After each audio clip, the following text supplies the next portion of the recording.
Hi everyone, welcome back to my channel. ಇದು Wednesday, ಇದು mini vlog ಆಗಿರುತ್ತೆ.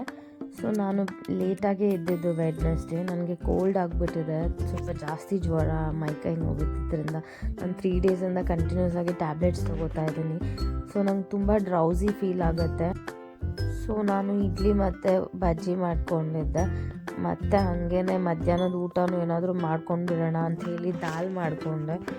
ನಾನು ದಾಲ್ ಮಾಡೋದಕ್ಕೆ ಟೊಮೆಟೊ, ಈರುಳ್ಳಿ, ಹಸಿಮೆಣಸಿನ್ಕಾಯಿ ಮತ್ತು ತರಕಾರಿ ಹಾಕೋತೀನಿ ನಾನು ಯೂಶ್ವಲಾಗಿ. ನಿಮ್ಗೆ ಬೇಕಿದ್ರೆ ಹಾಕಿ, ಇಲ್ಲ ಸ್ಕಿಪ್ ಮಾಡ್ಕೋಬೋದು. ಬಿಕಾಸ್ ತರಕಾರಿ ಹೀಗಾದರೂ ತಿನ್ನಲಿ ನನ್ನ ಮಗಳು ಅಂತ ನಾನು ಸಾಂಬಾರಲ್ಲೇ ಹಾಕ್ಬಿಟ್ಟಿದ್ದೀನಿ. ಇದರಲ್ಲಿ ಬೀನ್ಸ್, ಹೀರೆಕಾಯಿ ಮತ್ತು ಆಲೂಗೆಡ್ಡೆ ಹಾಕ್ಕೊಂಡಿದ್ದೀನಿ.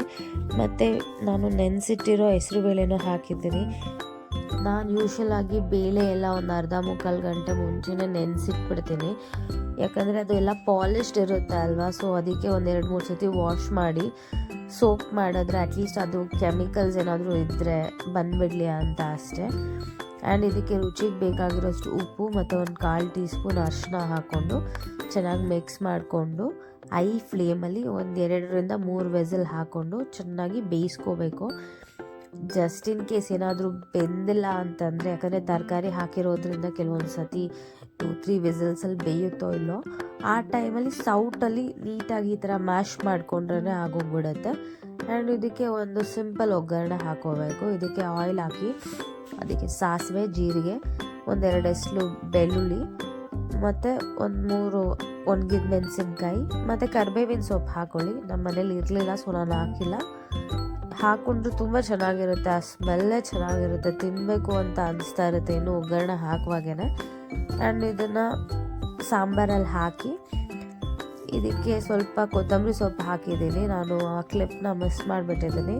ಹಾಗೆ ಚೆನ್ನಾಗಿ ಮಿಕ್ಸ್ ಮಾಡಿಕೊಂಡ್ರೆ ಆಯಿತು, ದಾಲ್ ರೆಡಿ ಆಗಿಬಿಡುತ್ತೆ. ಇನ್ನು ನನ್ನ ಮಗಳಿಗೆ ಸ್ನಾನ ಮಾಡಿಸೋದಿತ್ತು. ಇವತ್ತು ಬಿಸಿಲಿತ್ತಲ್ವ, ಸೊ ತಲೆಗೆ ಸ್ನಾನ ಮಾಡಿಸ್ಬಿಡೋಣ ಅಂಥೇಳಿ ನನ್ನ ಮಗಳಿಗೆ ಸ್ನಾನ ಮಾಡಿಸಿ ಬಿಸಿಲಲ್ಲಿ ಚೆನ್ನಾಗಿ ತಲೆ ಆರಿಸಿ, ಸ್ವಲ್ಪ ಬಟ್ಟೆನೂ ಇತ್ತು. ನಾನು ಇವತ್ತು ವಾಷಿಂಗ್ ಮಿಷಿನಲ್ಲೇ ವಾಶ್ ಮಾಡಿಕೊಂಡೆ. ನಾನು ಯೂಶ್ವಲಾಗಿ ನನ್ನ ಮಗಳ ಬಟ್ಟೆ ಮಾತ್ರ ಕೈಯಿಂದ ವಾಶ್ ಮಾಡೋದು, ಯಾಕಂದರೆ ಬಿಸಿ ನೀರಲ್ಲಿ ಡೆಟಾಲಲ್ಲಿ ಸೋಪ್ ಮಾಡಿ ನಾನು ಅದನ್ನು ವಾಶ್ ಮಾಡ್ತೀನಿ. ಆ್ಯಂಡ್ ನಮ್ಮದೆಲ್ಲ ಆದರೆ ನಾನು ವಾಷಿಂಗ್ ಮಿಷಿನಲ್ಲೇ ಹಾಕ್ಕೊಂಡ್ಬಿಡ್ತೀನಿ. ನನ್ನ ಮಗಳದ್ದು ಏನೋ ಅವಳು ಹುಟ್ಟಿದಾಗಿಂದ ನಾನು ಹೀಗೆ ಮಾಡಿರೋದು, ಸೊ ನನಗೆ ಅದೇ ಅಭ್ಯಾಸ. ಆ್ಯಂಡ್ ನೋಡಿ ಹೆಂಗೆ ಆಟ ಆಡ್ತಾ ಇದ್ದಾಳೆ ನನ್ನ ಮಗಳು. ಮತ್ತು ಸಂಜೆ ಏನಾದರೂ ಬಾತ್ ಏನಾದರೂ ಮಾಡ್ಕೊಳ್ಳೋಣ ಅಂತ, ಜಿಂಜರ್ ಗಾರ್ಲಿಕ್ ಪೇಸ್ಟ್ ಇರಲಿಲ್ಲ ಮನೇಲಿ, ಮಾಡ್ಕೊಳ್ಳೋಣ ಅಂತ ಮಾಡ್ಕೊತಿದ್ದೀನಿ. ನಾನು ಸ್ಟೋರ್ ಬಾಟೆಲ್ಲ ಯೂಸ್ ಮಾಡೋದಿಲ್ಲ, ಯಾಕಂದರೆ ನನಗೇನು ಆ ಸ್ಮೆಲ್ ಅಷ್ಟು ಇಷ್ಟ ಆಗೋದಿಲ್ಲ. ಸೊ ನಾನು ಮನೇಲೇ ಪ್ರಿಪೇರ್ ಮಾಡಿ ಇದನ್ನು ನಾನು ರೆಫ್ರಿಜ್ರೇಟ್ ಮಾಡ್ತೀನಿ. ಇದು ಒನ್ ಮಂತ್ ಇರುತ್ತೆ ಶೆಲ್ಫ್ ಲೈಫು. ಮತ್ತು ಸಂಜೆ ಪೂಜೆ ಮಾಡಿಕೊಂಡು, ಮತ್ತು ನಾನು ಇವತ್ತು ಕೆಲವೊಂದು ಪ್ರಾಡಕ್ಟ್ಸ್ನ ಆರ್ಡರ್ ಮಾಡಿದ್ದೆ ಫ್ಲಿಪ್ಕಾರ್ಟ್ ಮತ್ತು ಅಮೆಝಾನಿಂದ ಬಂದಿತ್ತು, ಅದನ್ನು ಅನ್ಬಾಕ್ಸ್ ಮಾಡ್ತಾಯಿದ್ದೆ. ನಾನು ರಿಂಗ್ ಲೈಟ್ ಮತ್ತು ಟ್ರೈಪಾಡ್ ಆರ್ಡರ್ ಮಾಡಿದ್ದೆ. ನಾನು ಯೂಶ್ವಲಾಗಿ ನೋಡ್ತಾ ಇದ್ದೆ ಈ ಕಾಂಟೆಂಟ್ ಕ್ರಿಯೇಟರ್ಸ್ ಮತ್ತು ಯೂಟ್ಯೂಬಲ್ಲೆಲ್ಲ ವೀಡಿಯೋಸ್ ಹಾಕಿರೋರು, ಅವರು ಈ ಥರ ಟ್ರೈಪಾಡ್ ಯೂಸ್ ಮಾಡಬೇಕು, ರಿಂಗ್ ಲೈಟ್ಸ್ ಯೂಸ್ ಮಾಡಿ ಅಂತೆಲ್ಲ ಹೇಳ್ತಾ ಇರೋದು ನೋಡಿದ್ದೆ.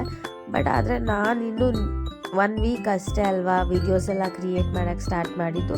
ಸೊ ನಾನು ಅದಕ್ಕೆ ಇವಾಗ ಆರ್ಡರ್ ಮಾಡ್ಕೊಂಡಿದ್ದೀನಿ. ಚಿಕ್ಕದೇ ಬಂದಿದ್ದು, ತುಂಬ ಚೆನ್ನಾಗಿದೆ. ಇದನ್ನು ನಾನು ಫ್ಲಿಪ್ಕಾರ್ಟಲ್ಲಿ ಆರ್ಡರ್ ಮಾಡ್ಕೊಂಡಿದ್ದೆ. ನಿಮಗೇನಾದರೂ ಲಿಂಕ್ ಬೇಕಿದ್ದರೆ ಕಮೆಂಟ್ ಮಾಡಿ, ನಾನು ನಿಮಗೆ ಡಿಸ್ಕ್ರಿಪ್ಷನಲ್ಲಿ ಹಾಕಿರ್ತೀನಿ, ಇಲ್ಲಾಂದರೆ ನಿಮಗೆ ಡೈರೆಕ್ಟಾಗಿ ಕಳಿಸ್ಕೊಡ್ತೀನಿ ಇದರದ್ದು ಲಿಂಕ್. ತುಂಬ ಚೆನ್ನಾಗಿತ್ತು. ನಮ್ಮ ಅಣ್ಣ ನೋಡಿ ಅದನ್ನು ನೀಟಾಗಿ ಎಲ್ಲ ಫಿಕ್ಸ್ ಮಾಡಿ, ಲೈಟ್ ಹೆಂಗೆ ಸೆಟ್ಟಿಂಗ್ಸ್ ಎಲ್ಲ ಹೆಂಗಿದೆ ಅಂತ ತೋರಿಸ್ಕೊಡ್ತಾಯಿದ್ರು. ಆ್ಯಂಡ್ ನಾನು ನೈಟ್ಗೆ ಟೊಮೆಟೊ ಬಾತ್ ಮಾಡ್ಕೊಂಡಿದ್ದೆ. ಮತ್ತು ನಮ್ಮ ಮನೆಯವರು ಈಚೆಯಿಂದ ಕಬಾಬ್ ತೊಗೊಂಡು ಬಂದಿದ್ದರು. ನನಗೆ ಬಾಯಿ ಕೆಟ್ಟೋಗ್ಬಿಟ್ಟಿತ್ತು, ಹುಷಾರಿಲ್ಲದೆ 3-4 ಡೇಸಿಂದ ಟ್ಯಾಬ್ಲೆಟ್ಸ್ ತಿಂದು ಏನು ತಿಂದ್ರೂ ಕಸರೆ ಅಂತ ಫೀಲ್ ಆಗ್ತಾಯಿತ್ತು. ಸೊ ನನ್ನ ಹಸ್ಬೆಂಡ್ ಅದಕ್ಕೆ ಕಬಾಬ್ ತೊಗೊಂಡು ಬಂದಿದ್ರು ಈಚೆಯಿಂದ.